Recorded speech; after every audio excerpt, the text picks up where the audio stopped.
قیامت تک آنے والے فتنوں سے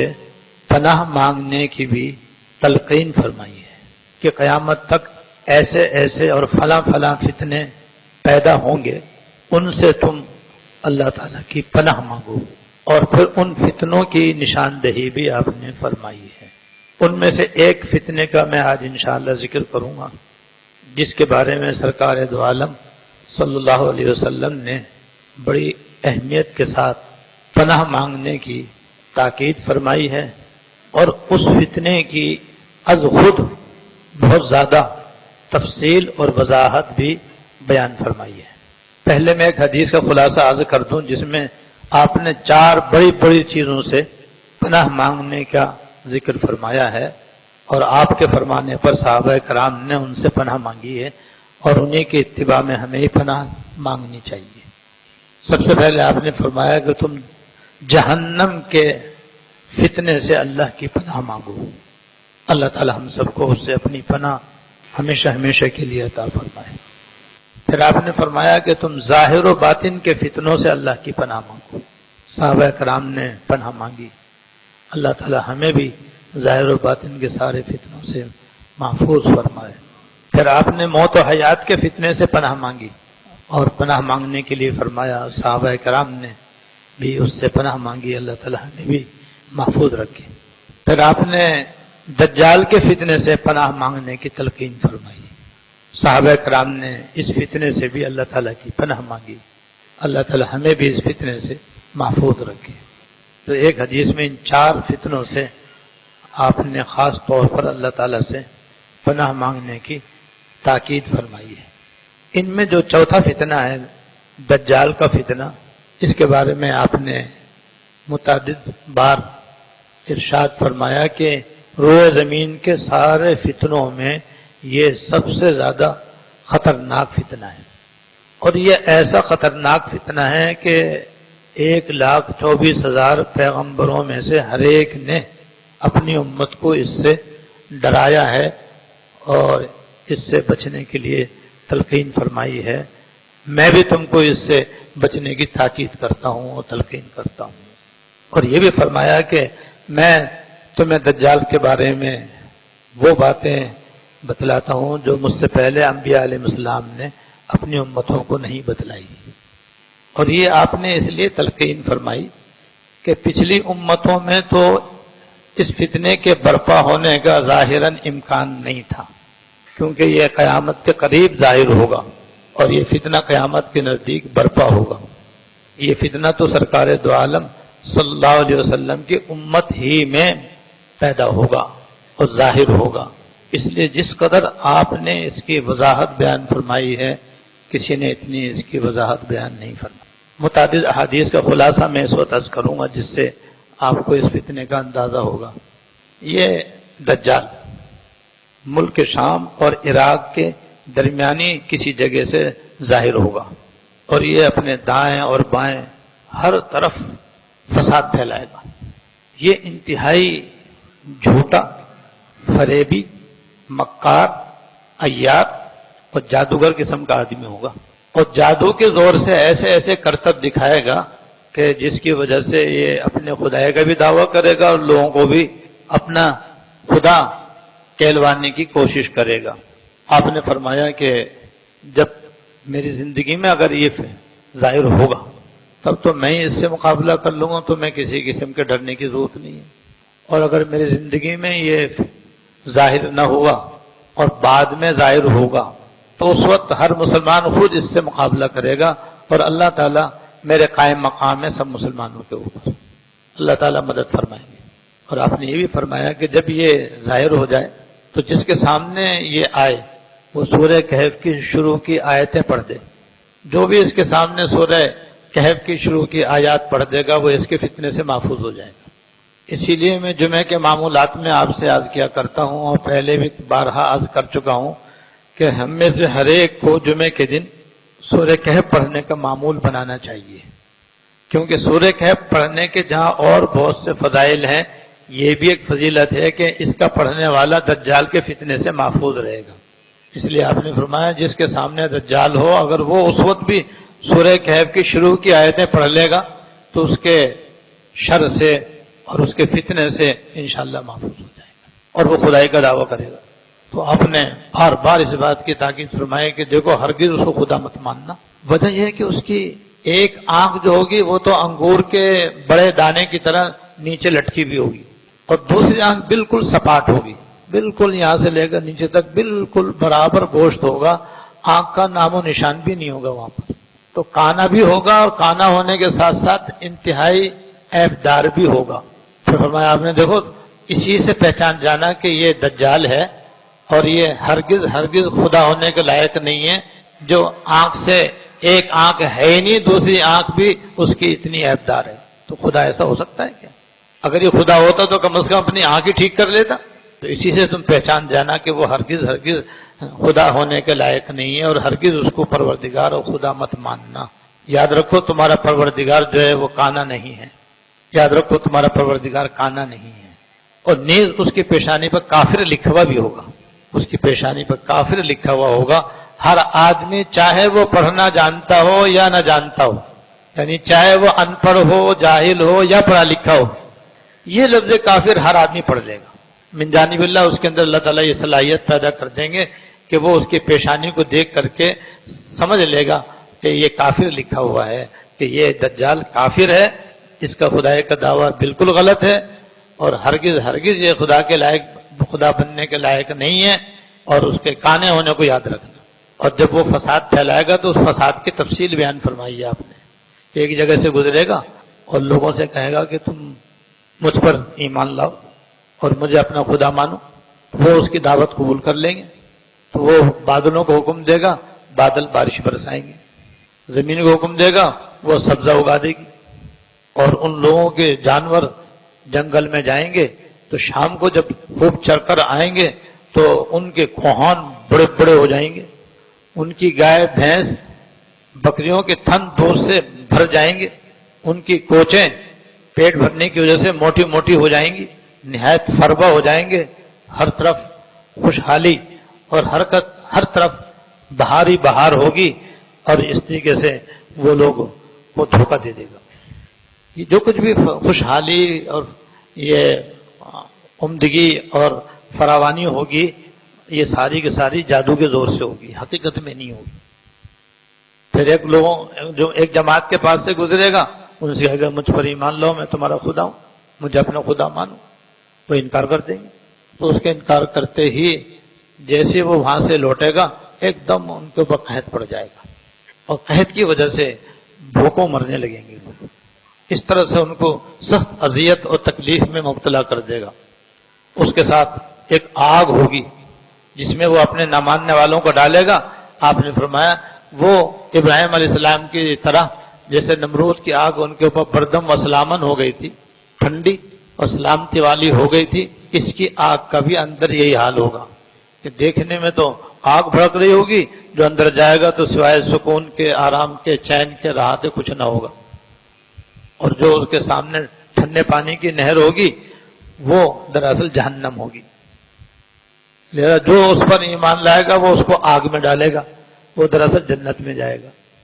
اور جس کو وہ اپنے اوپر ایمان لانے کی وجہ سے ٹھنڈے پانی میں ڈالے گا وہ دراصل دوزخ ہوگی، جس کے اندر وہ مبتلا ہو جائے۔ کتنا بڑا فتنہ ہے، کتنا بڑا دھوکہ دے گا وہ۔ ایک آدمی کو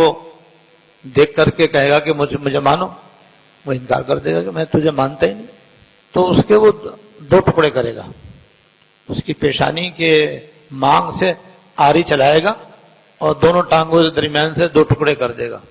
اور مار مار کے اس کو بالکل روٹی کی طرح پلین کر دے گا،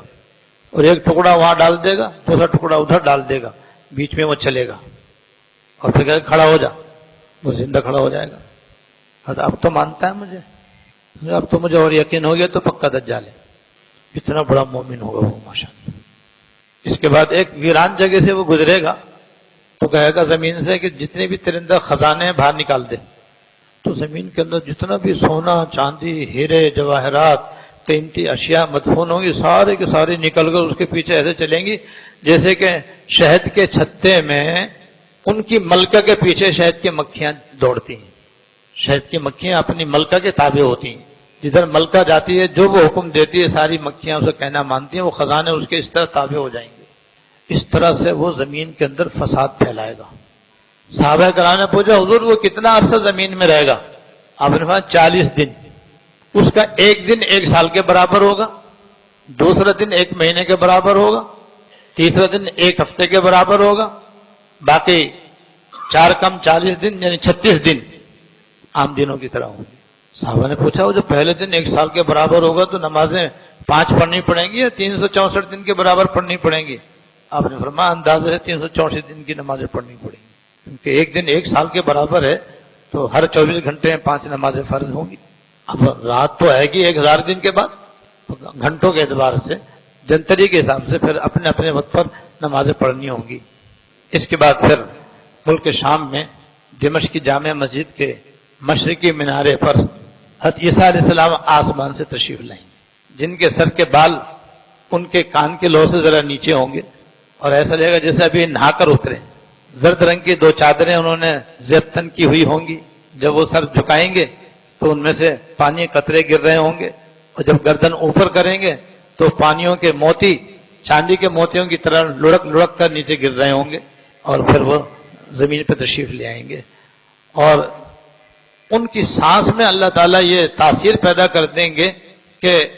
جہاں تک ان کی نظر جائے گی وہیں ان کی سانس کا اثر بھی جائے گا، اور جس کافر کو وہ دیکھ لیں گے وہ فوراً ختم ہو جائے گا، اور وہ دجال کا پیچھا کریں گے، دجال کو تلاش کریں گے کہاں ہے جس نے مسلمانوں کو اور زمین کے رہنے والوں کو ستایا ہوا ہے، اس کے پیچھا کریں گے، اس کو تلاش کریں گے، تو مقام لد پر جا کر آپ اس کو پکڑ لیں گے۔ اور مقام لد آج کل اسرائیل کے ایئرپورٹ کا نام ہے، اور سارے دنیا کے یہودی آہستہ آہستہ وہاں جمع ہو رہے ہیں، اور 70,000 یہودی دجال کے ساتھ ہوں گے جو اس کی مدد کر رہے ہوں گے۔ حضرت عیسیٰ علیہ السلام مقام لد پہ جا کر کے اس کو پکڑ لیں گے، اور وہ حضرت کو دیکھتے ہی وہ اس طرح پگھلنا شروع ہو جائے گا جیسے کہ نمک پانی میں گھلنا شروع ہو جاتا ہے۔ جیسے حضرت کی نظر پڑے گی وہ بس وہیں کھڑا رہ جائے گا، بس نہ آگے نہ پیچھے کچھ نہیں ہو سکے گا، لیکن پھر بھی آپ آگے جا کر کے اپنی تلوار سے اس کا کام تمام کریں گے۔ اس طرح سے یہ دجال کا فتنہ ختم ہوگا۔ حضرت عیسیٰ علیہ السلام کے ذریعے اللہ تعالیٰ اس کا خاتمہ فرما دیں گے۔ اس کے بعد پھر حضرت مہدی علیہ السلام بھی تشریف لا چکے ہوں گے، اور حضرت عیسیٰ علیہ السلام بھی تشریف لا چکے ہوں گے۔ پھر تیزی سے دنیا کے اندر اسلام پھیل جائے گا، اور دنیا میں پھر ایک بھی کافر نہیں بچے گا، ایک بھی یہودی دنیا میں نہیں رہے گا، بلکہ اگر کوئی یہودی کسی پتھر کے پیچھے یا کسی درخت کے پیچھے چھپا ہوگا تو وہ پتھر کہے گا اے مسلمان یہاں آ جا، یہودی میرے پیچھے چھپا ہوا ہے اس کو مار دے۔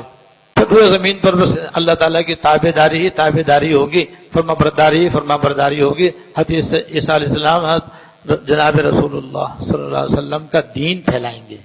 توریت پر عمل نہیں کروائیں گے، اور اس وقت چونکہ سب مسلمان ہی مسلمان ہوں گے، کوئی کافر نہیں ہوگا، کوئی فاسق نہیں ہوگا، کوئی فاجر نہیں ہوگا، کوئی نافرمانی کرنے والا نہیں ہوگا، تو زمین و آسمان سے برکتیں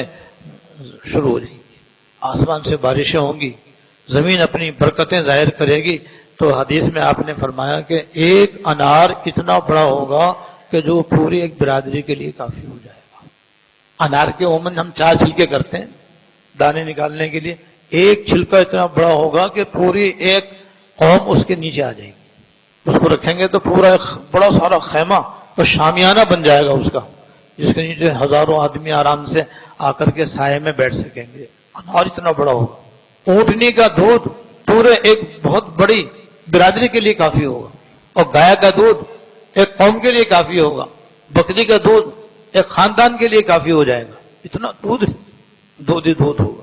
ہر طرف خوشحالی فراوانی ہوگی، لیکن پھر کچھ 7 سال یہ صورتحال رہے گی۔ اس کے بعد پھر تیزی سے بگاڑ پیدا ہوگا اور برائیاں شروع ہو جائیں گی، تو پھر اللہ تعالیٰ کی طرف سے حکم ہوگا عیسیٰ علیہ السلام کو کہ آپ مسلمانوں کو لے کر کوہ طور پہ تشریف لے جائیں، اب ہماری ایک ایسی مخلوق ظاہر ہونے والی ہے جس سے کسی کے اندر بھی مقابلے کی طاقت نہیں ہے، اور وہ یاجوج ماجوج ہے۔ تو حضرت عیسیٰ علیہ السلام جو بھی مسلمان ہوں گے ان کو لے کر کوہ طور پہ تشریف لے جائیں گے، اور بس پھر یہ یاجوج ماجوج جہاں سکندر ذوالقرنین رحمۃ اللہ علیہ نے سد سکندری بنائی ہوئی ہے اس کے پیچھے آباد ہے، وہ دیوار گر جائے گی، اور بس پھر یہ وہاں سے ایسے نکلیں گے جیسے سیلاب آتا ہے، جیسے کوئی بڑا بند ٹوٹ جائے تو اس کا پانی نشیبی علاقوں کے اندر نہایت تیزی سے جاتا ہے، اسی طرح یہ سد سکندری کے گرنے کے بعد تیزی سے وہاں سے زمین پہ پھیلیں گے، اور ان کا پہلا دستہ بحیرہ تبریہ ملک شام کے اندر ایک بہت بڑی جھیل کا نام ہے جو آج بھی موجود ہے، اور پانی سے وہ بھری ہوئی ہے، وہ نکل کر اس کا پانی پیئیں گے شروع والے، اور سارا پانی پی جائیں گے اس کا۔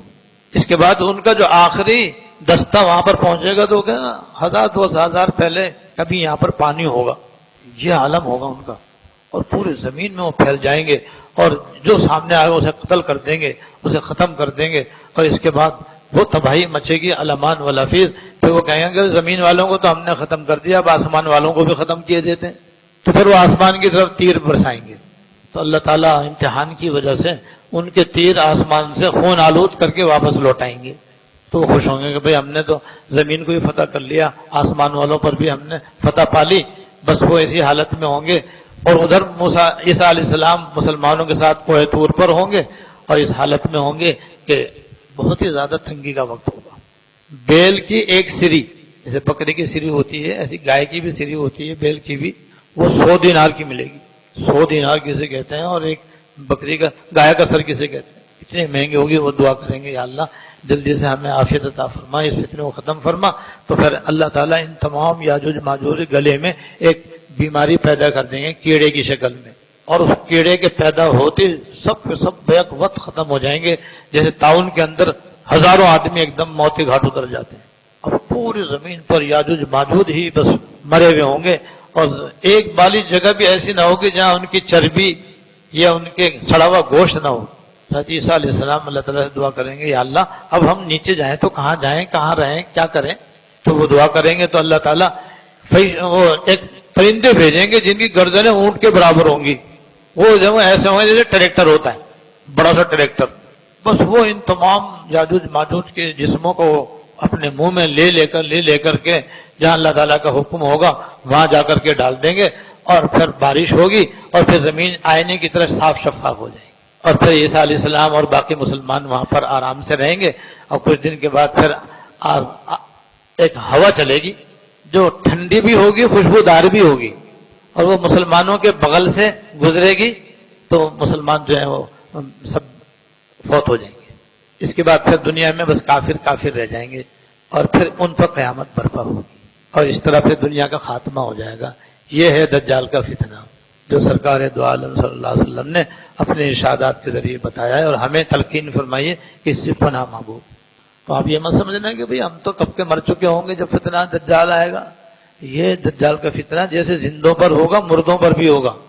وہ کسی بھی قبر والے کو زندہ کر کے کہے گا کہ اب مجھے مانو اور مجھ پر ایمان لاؤ، مجھے اپنا خدا مانو، تو کتنی مصیبت ہے۔ مانو تو مصیبت، نہ مانو تو مصیبت۔ اس لیے آپ بے فکر نہ ہو کہ بھئی ہم تو جب مٹی ہو چکے ہوں گے اب ہمیں کیا ڈرنے کی بات ہے، ڈرنے کی بات ہے۔ لہذا ہمیں اس فتنے سے پناہ مانگنی چاہیے۔ اللہ تعالیٰ ہمیں بھی اور سب مسلمانوں کو اس فتنے سے بھی اور سارے باقی فتنوں سے بھی اللہ تعالیٰ محفوظ رکھے۔ وآخر دعوانا الحمدللہ رب العالمین۔